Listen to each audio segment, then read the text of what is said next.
Assalamualaikum warahmatullahi wabarakatuh. Di sini kelompok 2 akan menjelaskan tentang mengidentifikasi jenis-jenis teknologi kantor, mengerti penggunaan teknologi, jenis-jenis teknologi perkantoran. Di kelompok 2 yaitu ada Febiola Anantiasya, Feby Brian Auladin, Ika Suyati, Giovanni Octaviarum, dan May Novelia. Selanjutnya saya akan menjelaskan tentang pengertian teknologi perkantoran. Teknologi perkantoran adalah teknologi yang diaplikasikan dalam kegiatan perkantoran, yaitu digunakan untuk mencatat, menghimpun, mengolah, memperbanyak, mengirim, dan menyimpan bahan-bahan keterangan secara efisien dengan menggunakan mesin kantor. Selanjutnya akan dilanjutkan oleh rekan saya. Berikut saya akan menjelaskan mengenai peralatan teknologi perkantoran. Peralatan teknologi perkantoran dibagi menjadi dua, yakni peralatan teknologi informasi dan peralatan teknologi komunikasi. Peralatan teknologi informasi adalah seperangkat alat yang membantumu bekerja dengan informasi dan melakukan tugas-tugas yang berhubungan dengan pemrosesan informasi. Komputer merupakan salah satu peralatan teknologi informasi modern. Yang selanjutnya yakni peralatan teknologi komunikasi. Peralatan teknologi komunikasi adalah teknologi yang berhubungan dengan komunikasi jarak jauh. Peralatan yang termasuk teknologi komunikasi adalah surat kabar, radio, televisi, telepon, dan lain sebagainya.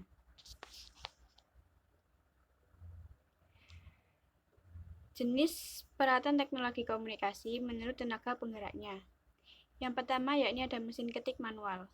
Mesin ketik manual adalah mesin pengganda dokumen untuk mencetak huruf-huruf melalui touch pada mesin ketik. Mesin ini dikatakan sebagai pengganda dokumen karena pada saat pengetikan dapat dirangkap dengan karbon, sehingga hasil pengetikannya bisa lebih dari satu kali. Jika terjadi kesalahan pada pengetikannya, maka tidak bisa dihapus atau diperbaiki. Mesin tik manual dioperasikan tanpa menggunakan aliran listrik, hanya menggunakan tenaga manusia. Mesin ini masih dijumpai di kantor-kantor sipil untuk pembuatan surat akta kelahiran. Mesin ini juga digunakan perusahaan-perusahaan tertentu untuk penulisan data pada cek. Alasan masih digunakannya mesin ini karena keorisinalannya atau keasliannya, dan biaya yang cukup murah. Namun, suku cadang perbaikan mesin ini sudah langka. Komponennya mekanik, digerakkan dengan tenaga manusia dan gandarannya bergeser ke kiri atau ke kanan. Cara kerja mesin mekanik ini yakni pita dengan tinta karbon dipasang antara kertas pada roll dan balok huruf. Touch dirangkai dengan balok huruf, angka, simbol, dan tanda baca lainnya. Setiap touch dirangkai pula dengan penggulung pita dan gandarannya. Saya akan melanjutkan penjelasan dari Febiola mengenai peralatan teknologi kantor menurut tenaga penggeraknya. Selanjutnya adalah mesin ketik listrik. Mesin tik elektronik adalah mesin tik yang bekerja secara elektronis dengan mempergunakan sumber tenaga dari baterai atau AC adaptor.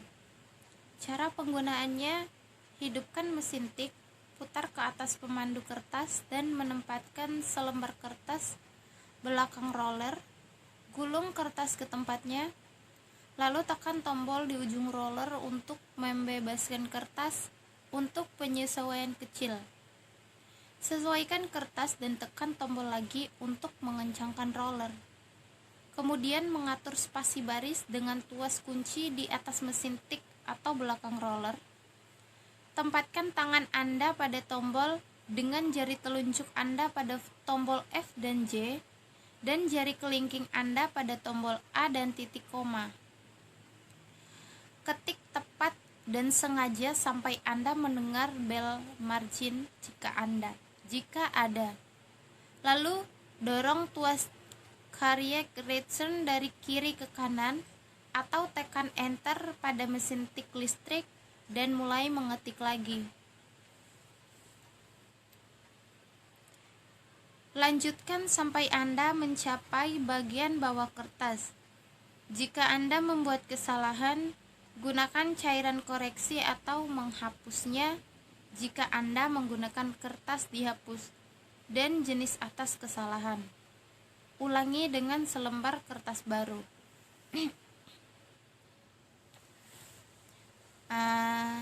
Selanjutnya, mesin jumlah manual. Mesin jumlah manual adalah mesin yang dapat menghitung perkalian yang sederhana, tetapi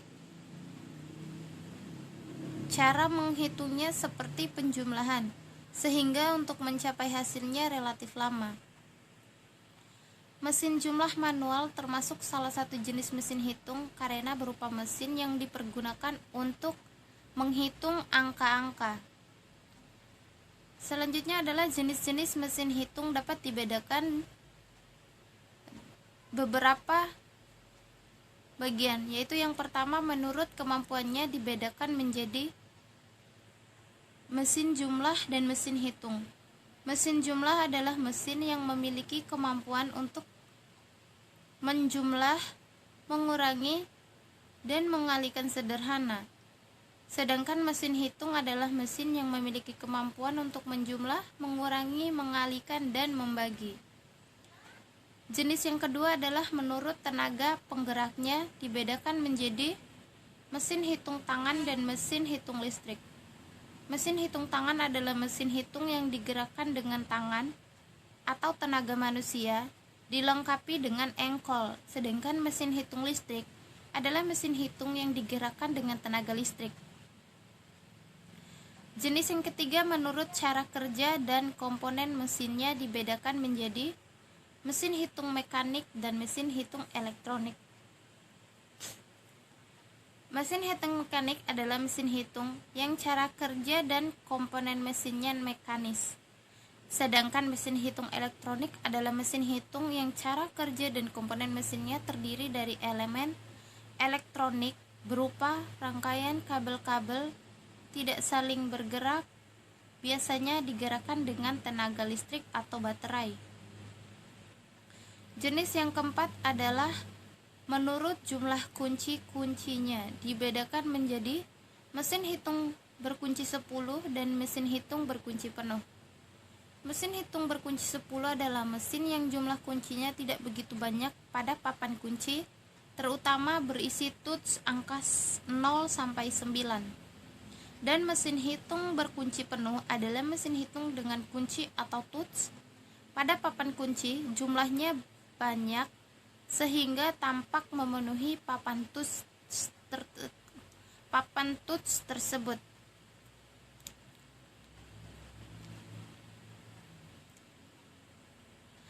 Dan jenis yang terakhir adalah menurut penyajian.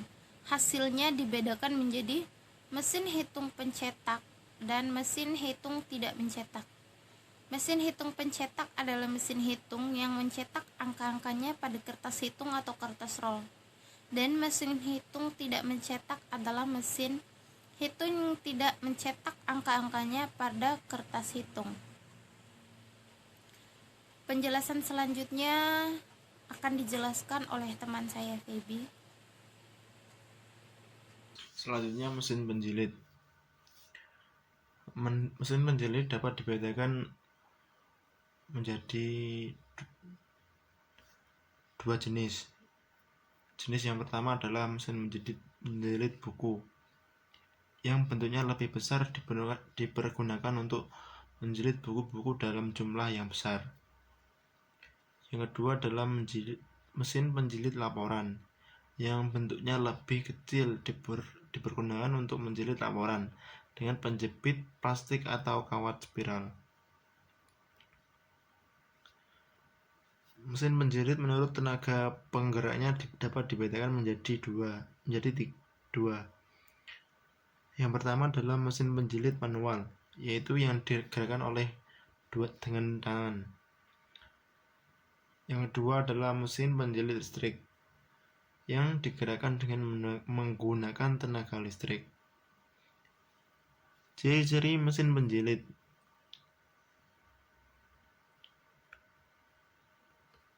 Penjilitan menggunakan plastik berbentuk spiral dengan hasil jilitan menyerupai album foto, tetapi bagian tepi atas laporan yang akan dijilid diberi lubang-lubang lebih dahulu.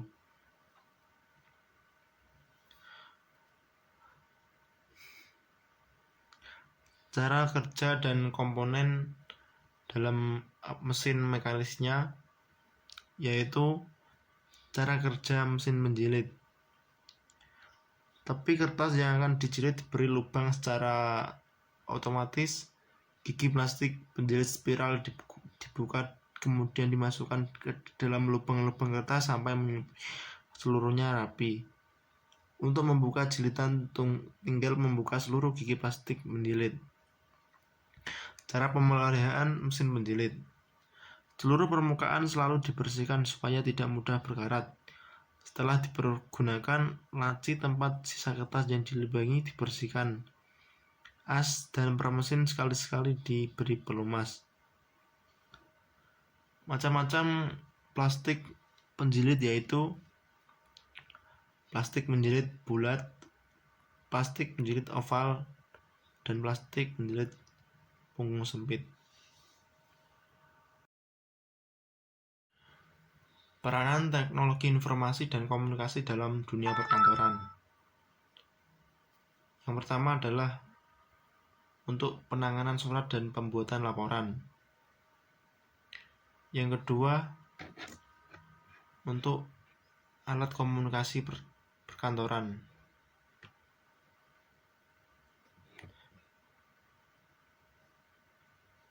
Yang ketiga adalah untuk pengiriman surat.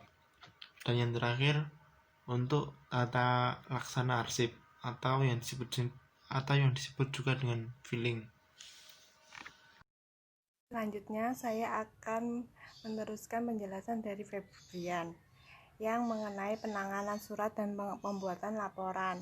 Dengan diciptakan mikrokomputer yang sekaligus dapat berfungsi sebagai word processor, maka dengan menggunakan komputer semacam ini, penjelasan surat-surat dan laporan sangat dipermudah, cepat, dan cermat.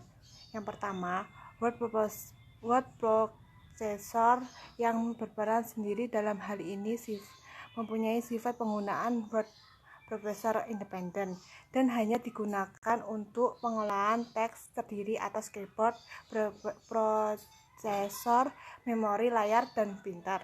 2. Beberapa word processor digunakan secara bergabung sebagai suatu sistem, terdiri atas beberapa keyboard dan layarnya yang dihubungkan dengan komputer sentral yang berfungsi sebagai pusat pengolahan, penyimpanan, dan percetakan. Yang terakhir, beberapa mikrokomputer dengan